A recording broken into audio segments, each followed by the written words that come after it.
Alright, what's up everyone? Your favorite shit poster is back to rant on another topic that nobody cares about.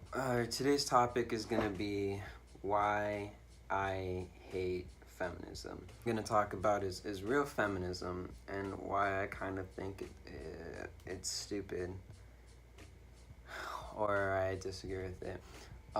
So first of all, I think feminism is probably one of the biggest ways to divide a culture or a country, pretty much anything really. So another problem that I have, along with media representing this form of like, oh, men hate women so much that they oppress them and stuff like that and promoting it, media kind of starts to paint this construct that certain things that going back to certain things that don't exist existing and illegal things existing,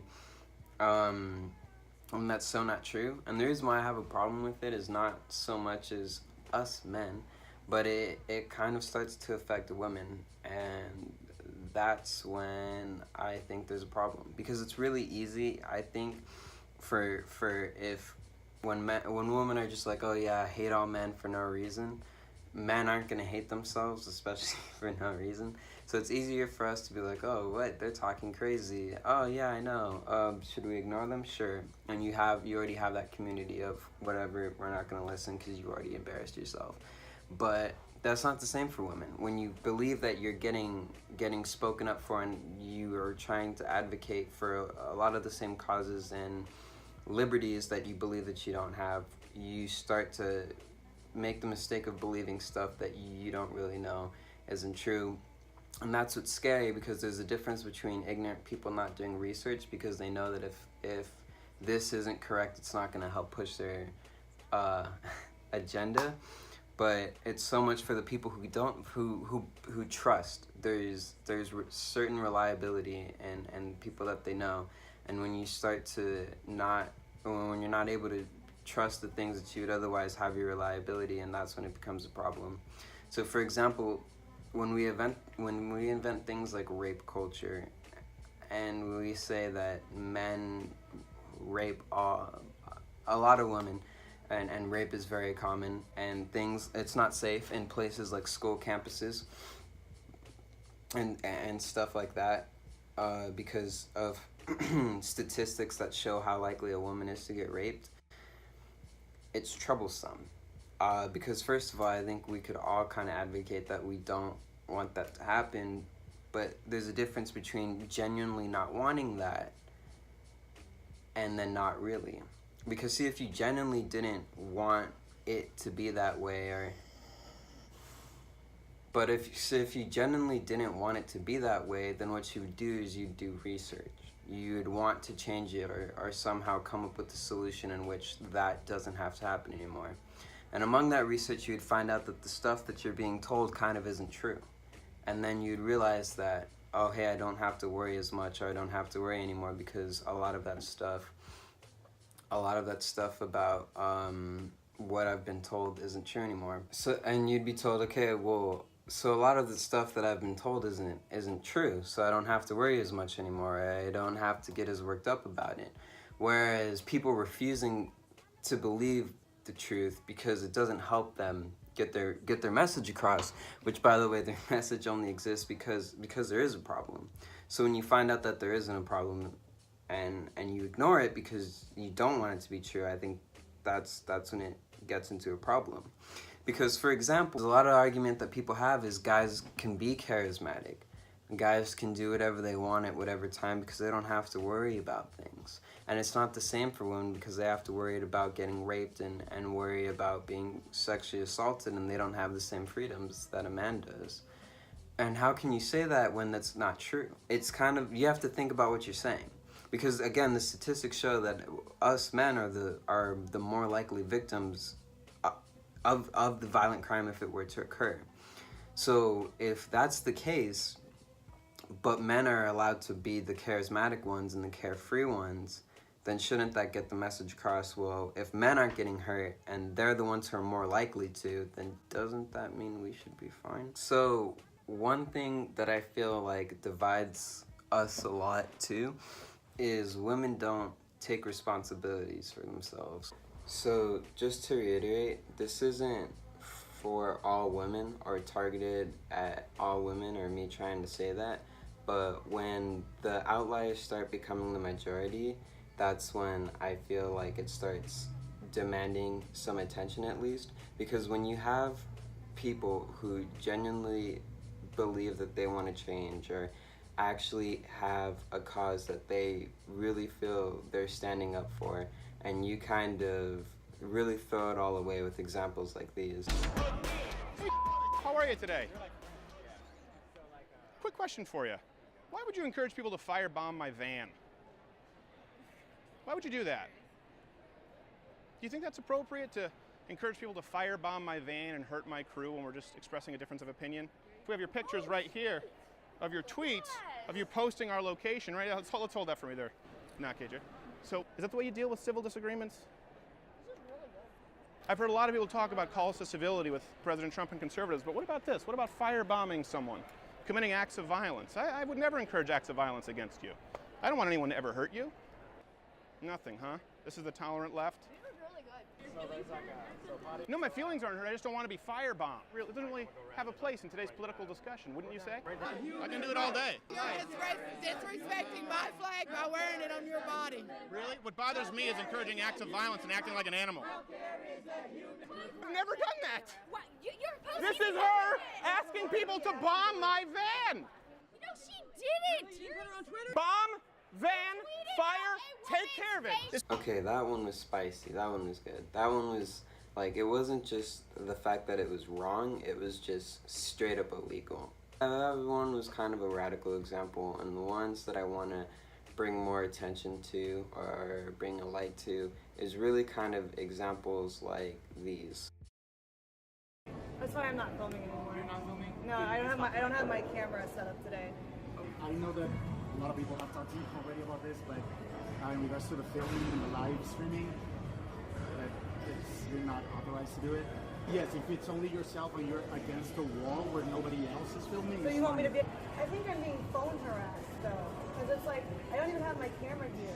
I don't have my camera here. No, Oh, really? A gym who is more understanding of their members' careers. And Okay, this one I like too. Breaking the law and the gym's membership rules and guidelines, and then blaming it on them for them kicking her out when they've approached her with respect ever since the beginning. They basically caught her lying to their faces and still didn't show signs of aggression. They just kind of, suggested she move her and not break the law, and then advertised their gym as one that lets people break the law, but of course just blow up in their face and continue to not take responsibility, and then blame it on being phone harassed after lying and breaking the law.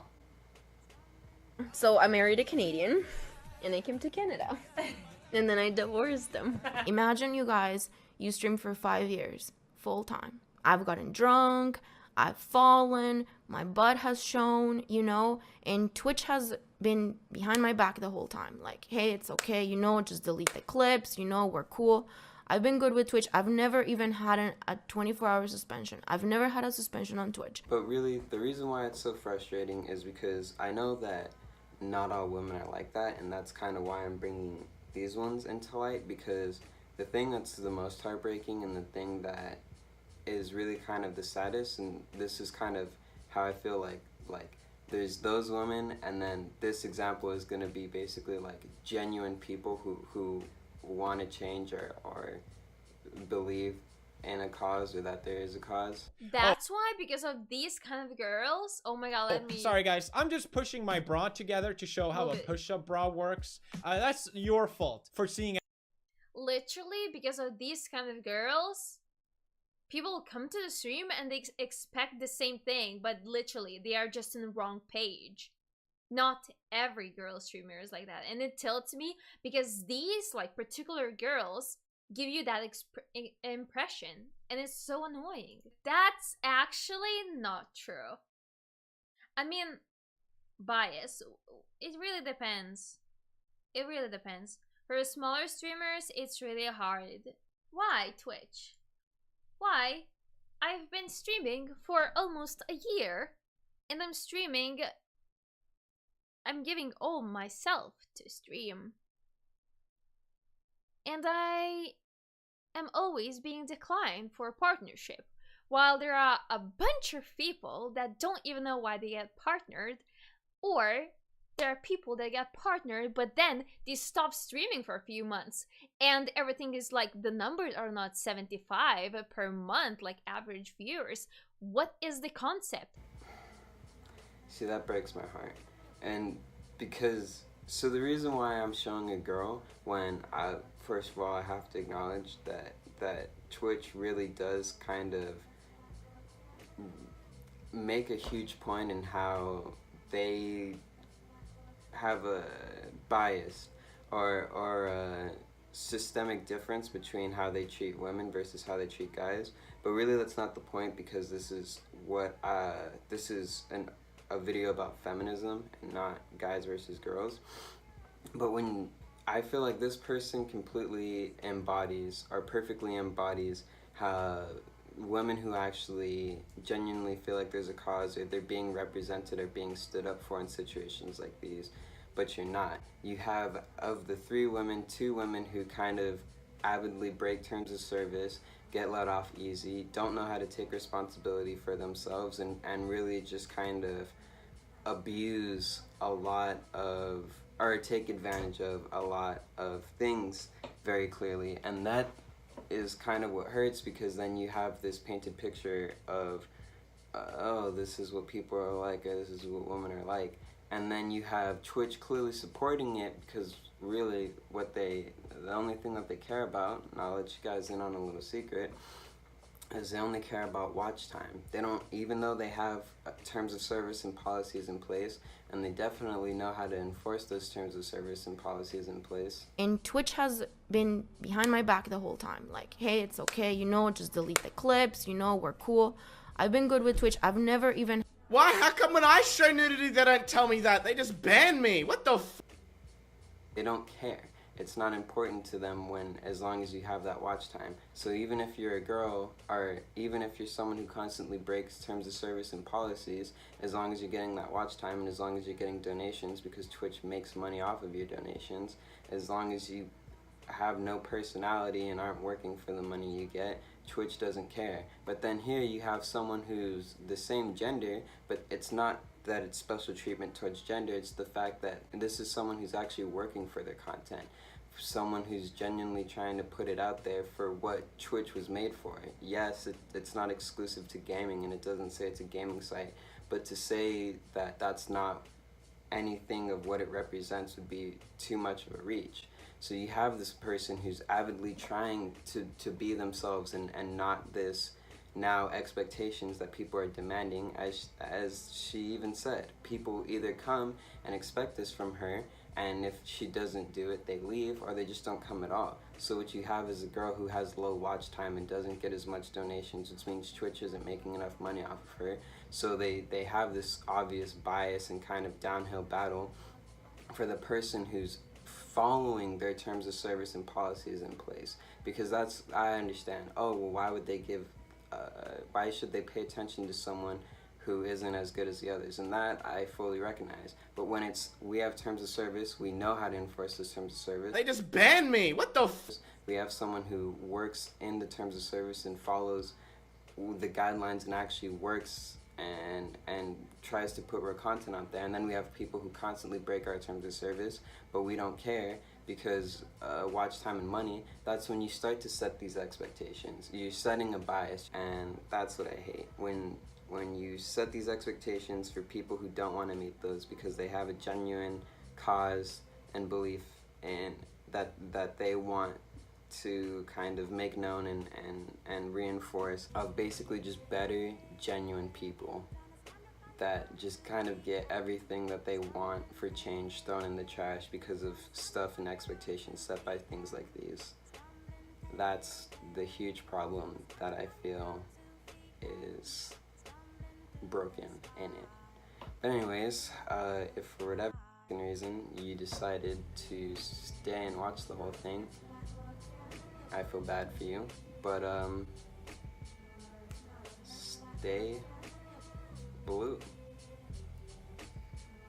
see you next time.